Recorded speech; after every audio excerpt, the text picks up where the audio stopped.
Hello, YouTube. Hanging out with Nick Young in our luxurious hotel room after teaching for the day. And I thought, hey, I want to get some money out of you. Let's do some YouTube content. I thought a fun topic would be to talk about the most common feedback we give in class.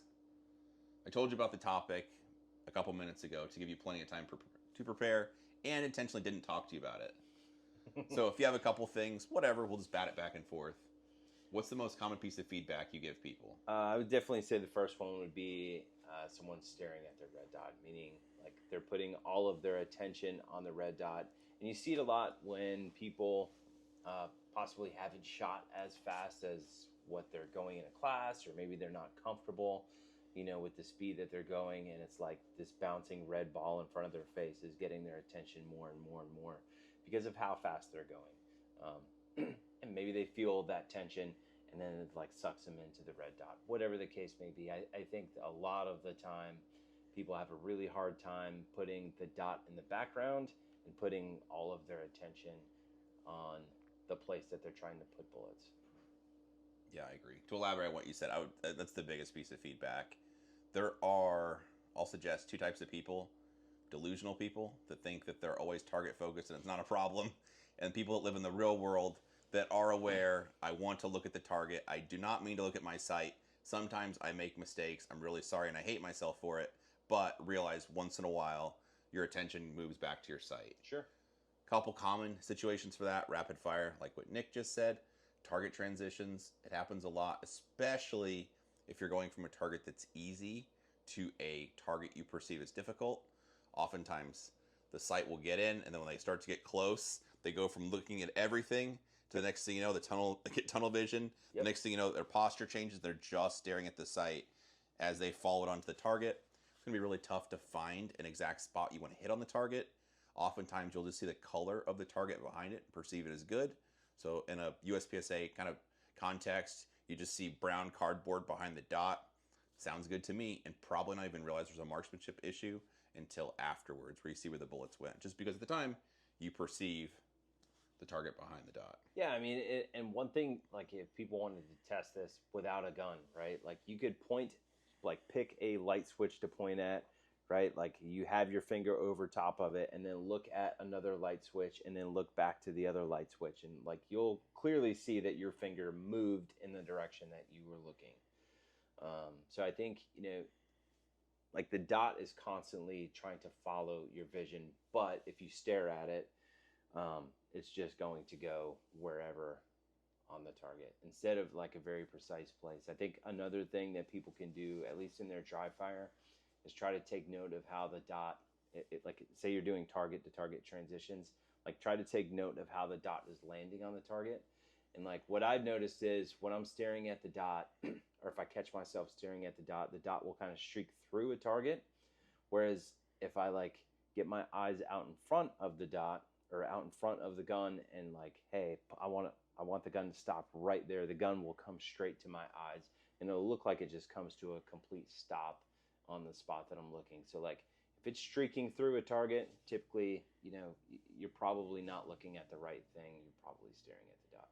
Yeah, I agree. What's the next piece of feedback you commonly give people? Or I can go if you want me to. Yeah, you go on the next one. It'll be tension, some form of tension. Yep. So when people typically perceive the shooting to be fast, so if you're shooting a distant target you're being careful on, then you want to go aggressively and shoot a closer target or an easier target fast, rapid fire, that kind of thing. That happens commonly. Or if all the shooting is really, really close, people will tense up their shoulders. Mm-hmm. So you'll see even on the draw, the shoulders come up.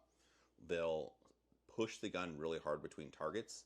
So if you're watching the gun, you kind of see it bounce to a stop every time they stop their hands. Trigger freeze commonly happens. So basically clamping down too much with your firing hand, clamping or using your trigger finger in a way that your hand's so tense you can't actually release it all the way to let the trigger reset. So releasing the trigger a little bit and then trying to pull it again or keeping it completely pinned down. So you have like a pause in the shooting. That happens. Mm-hmm. Along with that tension and the firing hand stuff, pushing into the gun then, because related to that, people try to stop the gun from recoiling. They know that hit's going to come, and so they push into it trying to stop it. Yep. Basically all kinds of things. If you want to be genuinely fast, I'll just take a hard stance and say you have to be relaxed. The very fastest pace shooting I've ever done, whatever would be the most successful fast-paced shooting I ever do, would be when I'm the most relaxed. And normally, in a competition sense, if I'm waiting there, just waiting for the start signal with my hands at my sides, I'll be staring at the point I want bullets to go typically.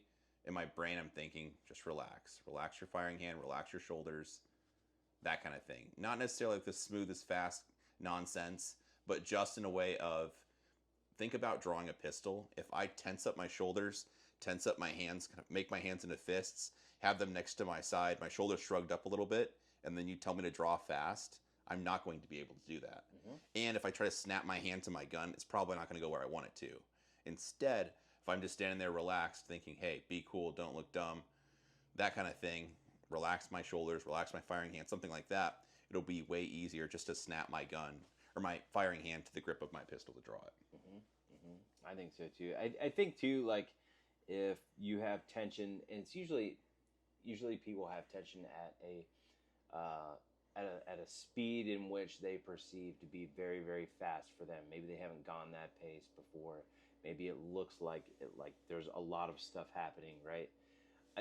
I think, people should just stay at that speed, right? And, like, stay at a speed in which, like, hey, this feels very uncomfortable. Like, one thing I try to relate to, or try to talk about in classes to get people to relate is, like, maybe you have a turn on your way home, on your drive home from work that, you typically do 55 around, but this time you're going to do 75.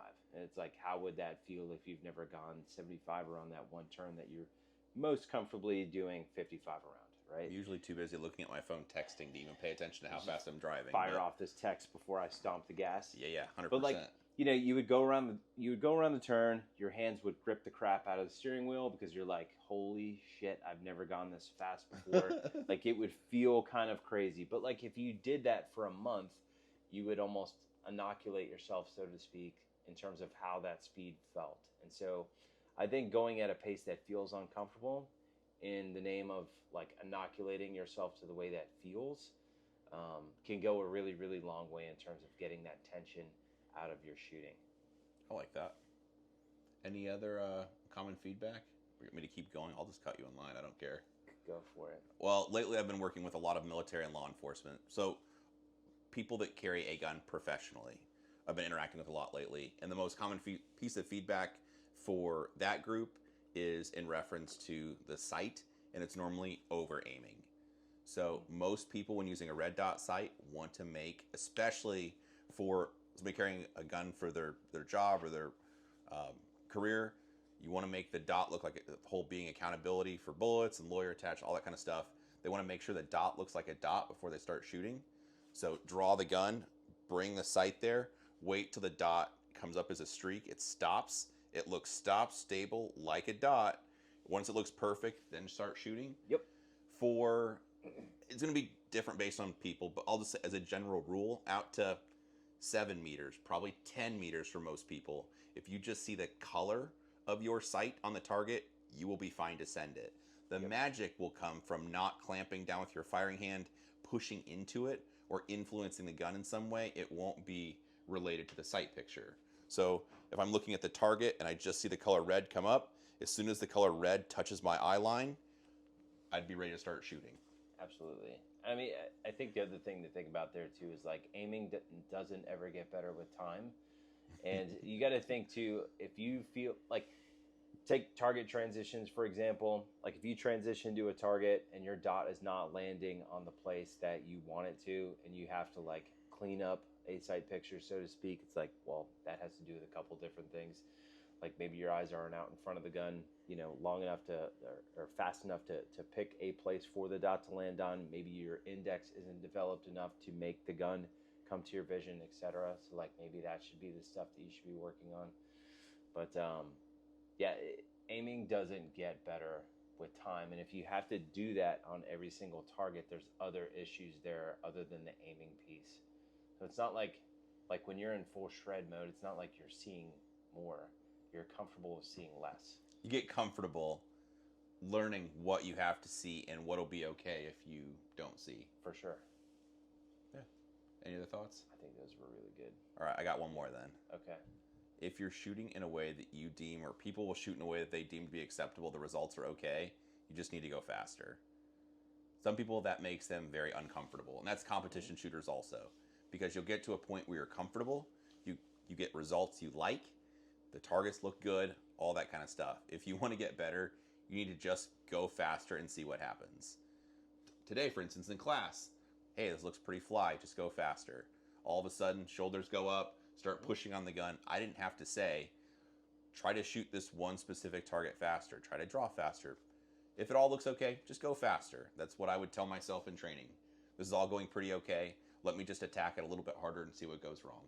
Yeah, I think there's something to be said for like shooting how, like, take if it's a drill, right? Like shoot the drill how you would want to shoot the damn thing.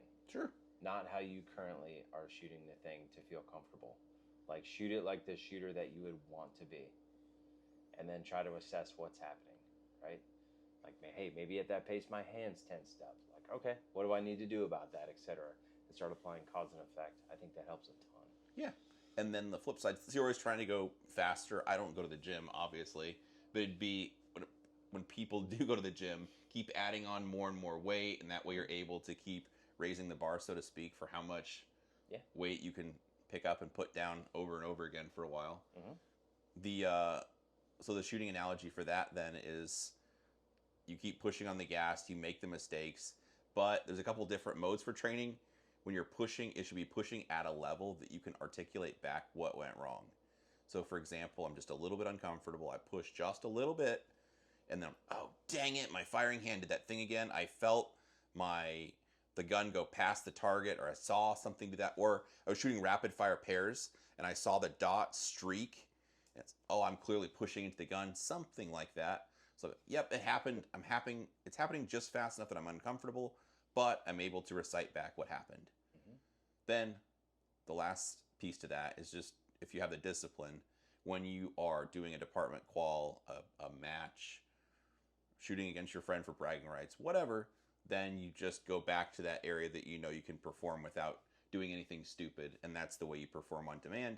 And if you keep pushing yourself in training, the bar for that just gets a little bit higher day by day. Yeah, and like the more you push yourself in the training in terms of like how fast you're going, what you can do in terms of accuracy at speed and whatever, you start to become more and more and more of a mature shooter. In other words, like you would know, like, hey, at this pace, I am able to stack alphas, or at this pace, like, it's probably going to be an alpha Charlie on that type of target.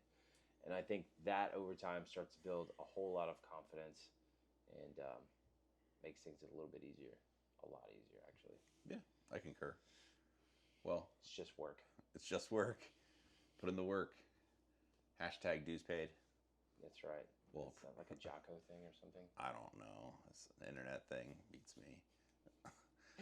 Appreciate you taking the time for this nonsense. Of course. If you like the way Nick's talking, he has, coincidentally, a YouTube channel. I do. It's Velox Training Group.